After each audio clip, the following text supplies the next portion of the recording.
नमस्कार, मैं कमलेश कबीर आपका एक बार फिर स्वागत करता हूं इस नए एपिसोड में। आज के इस एपिसोड में हम बात करेंगे बिल्किस बानो केस की। हालांकि ये 4 दिन पुरानी खबर है, लेकिन ये खबर प्रमुखता से अभी चल रही है और साथ में चल रहा है राम मंदिर का मुद्दा, और दोनों ही खबरें जो है वो आपस में जुड़ी हुई भी है। कैसे जुड़ी हुई है वो भी हम समझ लेते हैं। राम मंदिर जब बाबरी विध्वंस हुआ था 1992, तो उसके बाद में आपको पता होगा गोधरा कांड हुआ था। और गोधरा कांड राम मंदिर से जुड़ा हुआ कैसे है? क्योंकि उस पूरी बोगी में जो है वो कार सेवक थे जो सेवा करके वापस जा रहे थे, और उनको जो है वो जिंदा जला दिया गया था। और उसी के बाद में ये सारे जो है वो दंगे शुरू हुए थे। इसलिए मैं कह रहा हूं कि ये राम मंदिर से भी जुड़ा हुआ है। और दूसरा बिल्किस बानो। और आप एक और चीज देखिए, जब रामलला का जो है वो भव्य समारोह होने जा रहा है 22 जनवरी को, और उसी वक्त बिल्किस बानो केस में भी एक नई अपडेट हो जाती है, तो दोनों आपस में हम एक दूसरे के साथ देख सकते हैं। बिल्किस बानो आपको पता होगा फरवरी 2002, और उसके बाद में 3 मार्च 2002 को ये जैसे जैसे जो है वो गोधरा कांड हुआ, उसके बाद में ये सारी रंदिकपुर जो दाहोद जिला है वहां तक ये आग फैल जाती है। और कुछ लोग, हालांकि संख्या जो है वो पहले ज्यादा थी, ये पूरा मामला मैं आपको थोड़ा सा बता देता हूँ, प्रकाश में ला देता हूँ। और उन्होंने एक महिला 21 वर्षीय एक लड़की जो 5 महीने की गर्भवती थी, और उसके साथ जो है वो बलात्कार हुआ। उसके एक बच्चे को जो है वो मार दिया गया पटक के, 3 साल के। और साथ में जो है 7 लोगों की जो है वो हत्याएं कर दी गई उनके परिवार की। मामला जो है वो एफआईआर तक पहुंचता है, एफआईआर होती है। और एफआईआर होने के बाद में 2004 में लगभग 18 लोगों को गिरफ्तार किया जाता है। 18 में से जब ये फैसला आता है तो स्पेशल सीबीआई कोर्ट का 2008 में, उस फैसले में 7 आरोपियों को जो है वो बरी कर दिया जाता है। लगभग आप मान के चलिए 3 साल की जेल काटने के बाद में 7 आरोपियों को जो है वो बिल्कुल बरी कर दिया जाता है। अब चाहे हम उसको गवाहों का अभाव कहें चाहे कुछ भी कहें। और 11 लोगों को इसमें उम्र कैद की सजा सुना दी जाती है।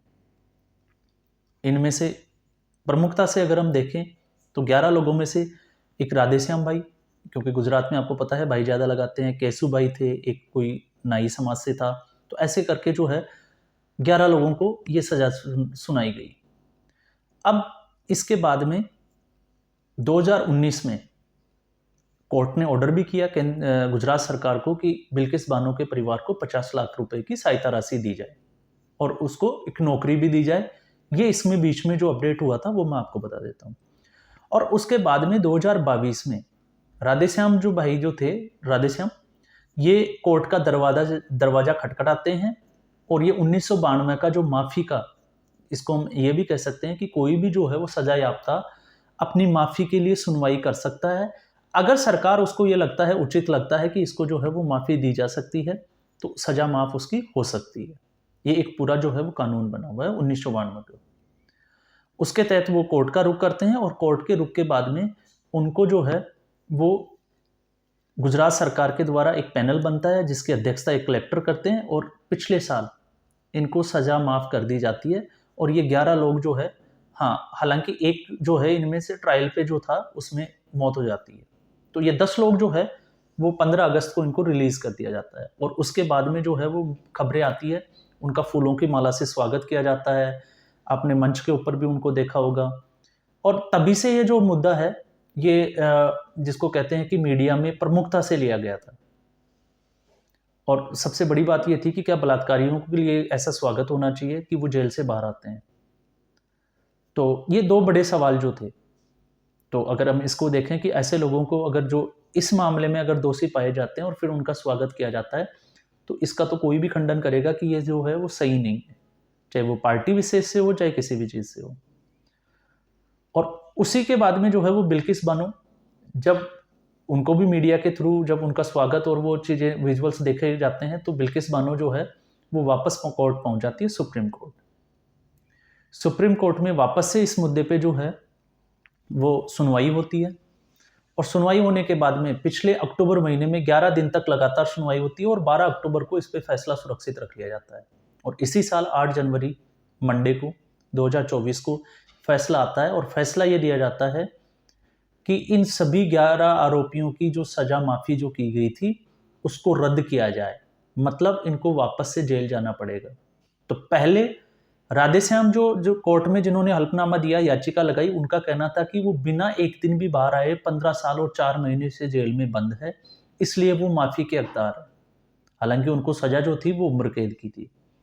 और अब जो नागरत्ना, बीबी नागरत्ना जो जस्टिस है, और दूसरा जो है उज्ज्वला बाई, अगर उनकी बेंच की बात करें तो उनका ये कहना है कि इस तरह का कुकर्ते या ऐसे दोषियों को जो है वो माफी के योग्य नहीं है। और दूसरा, उन्होंने गुजरात सरकार के ऊपर भी फटकार लगाई कि ये जो मामला है वो गुजरात सरकार के अंडर में नहीं आता, गुजरात सरकार ने सुप्रीम कोर्ट को इसमें गुमराह किया। तो वैसे अगर हम देखें तो ये फैसला जो है वो सुप्रीम कोर्ट से सुप्रीम कोर्ट तक का ही है, क्योंकि कोर्ट ने जो है वो कोर्ट के फैसला ही पलटा है। और मामला क्या था, गुजरात सरकार में इसमें क्यों फटकार लगाई है उसको भी हम समझ लेते हैं। ये जो मामला था ये गोधरा से जुड़ा हुआ था, लेकिन बिल्किस बानो ने जब ये एफआईआर कटी और उसके बाद में जब ट्रायल शुरू हुए तो उनको ये संदेह हुआ कि ये जो लोग हैं ये प्रभावशाली है और कहीं ना कहीं जो है इनके प्रभाव से गवाहों को जो है वो इन्फ्लुएंस किया जा सकता है। तो ऐसी स्थिति में जो है ये मामला दूसरे किसी राज्य के कोर्ट में किया जाए, तो इसको जो है वो बॉम्बे हाई कोर्ट ट्रांसफर कर दिया जाता है। तो महाराष्ट्र जो है उसका कोर्ट इसकी सुनवाई करता है, इसकी सुनवाई महाराष्ट्र में होती है।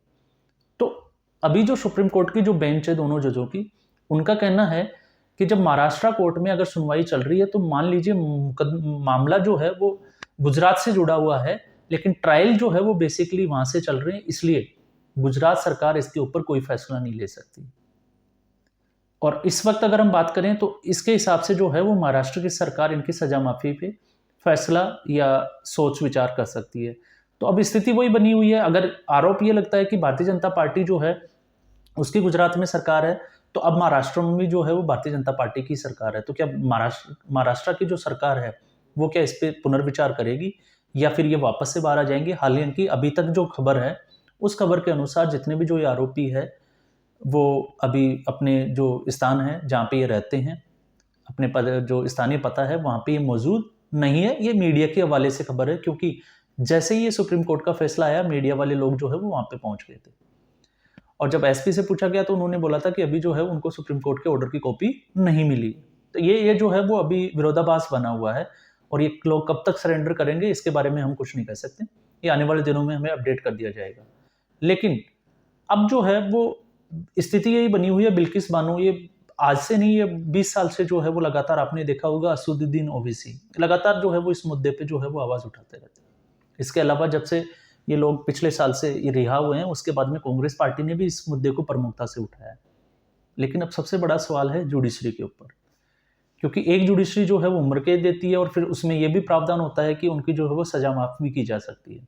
और लगभग जो है वो 15 साल से ज़्यादा का इनको समय हो गया, ये जेल में रहे, कभी ये पैरोल पे बाहर नहीं आए, तो क्या ये माफ़ी के हकदार है? और कानून क्या कहता है? ये बड़ी सोचने वाली बात है। दूसरा, इसी से जुड़ा हुआ हम इसको यह भी कह सकते हैं कि कुछ लोग जो है वो कानून का जो प्रभावशाली व्यक्ति है, जैसे लालू प्रसाद यादव के हम उसमें कन्विक्ट, वो ऑलरेडी कन्विक्ट है चारा घोटाले में, लेकिन अभी वो बीमारी का बहाना बना के सत्येंद्र जैन वो बाहर है। हालांकि अब ईडी जो है उनका विरोध कर रही है और कोर्ट जो है वो ऐसे लोगों को जमानत भी दे देता है। तीस्ता सितलवाड़ के केस में भी हमने देखा कि जो जम्मू कश्मीर को भारत का अभिन्न अंग मानने के लिए तैयार नहीं है, और फिर भी जो है वो सुप्रीम कोर्ट ऐसे लोगों को जमानत दे देता है। और फिर जब ऐसी ही टिप्पणी आती है कोर्ट के द्वारा कि ये लोग जो है वो योग्य नहीं है सजा पाने के, तो ये भी एक सोचने वाली बात है। हालांकि जो भी ये स्थिति हुई, किसने किया क्या किया, लेकिन अगर इनके ऊपर कोर्ट ने सजा दी है, आरोप सिद्ध होते हैं, तो ऐसे आरोपियों का जो है वो बाहर जेल से बाहर आने पर ऐसा स्वागत नहीं किया जाना चाहिए। ये किसी भी तरह के समाज को जो है वो स्वीकार्य नहीं है, लेकिन ऐसा हुआ था। लेकिन दूसरी बात ये, अंगुली जो है वो कानून की तरफ भी उठती है कि क्या कोर्ट जो है वो अपने ही कोर्ट के द्वारा लिए गए फैसलों को पलट सकता है? तो ऐसा भी हमने जो है वो बहुत सारे केसेस में देखा है। तो अब बिल्किस बानो के केस में अब ये लोग जो है वो वापस सुप्रीम कोर्ट जाएंगे या ये याचिका क्या लगाते हैं? इसके अलावा क्या महाराष्ट्र सरकार के पास ये पुनर्विचार के लिए याचिका जाएगी? और अगर महाराष्ट्र सरकार के पास ये याचिका जाती है कोर्ट के कहने के मुताबिक कि इसके लिए जो है वो महाराष्ट्र की सरकार सोच विचार कर सकती है, तो क्या महाराष्ट्र की जो सरकार है वो इनको सजा माफ़ी या इनको जो है वो वापस से रिहा करा पाएगी? ये भी एक बड़ा सवाल है। क्यों? क्योंकि अब ये राजनीतिक मुद्दा बनने वाला है लोकसभा चुनाव आने की वजह से।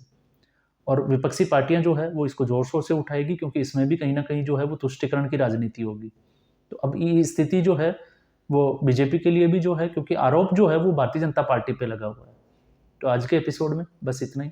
फिर हम एक नए एपिसोड में नए मुद्दे के साथ हाजिर होंगे। उम्मीद करूंगा आपको ये एपिसोड पसंद आया होगा। पसंद आया लाइक करें, शेयर करें और चैनल को सब्सक्राइब जरूर करें। धन्यवाद।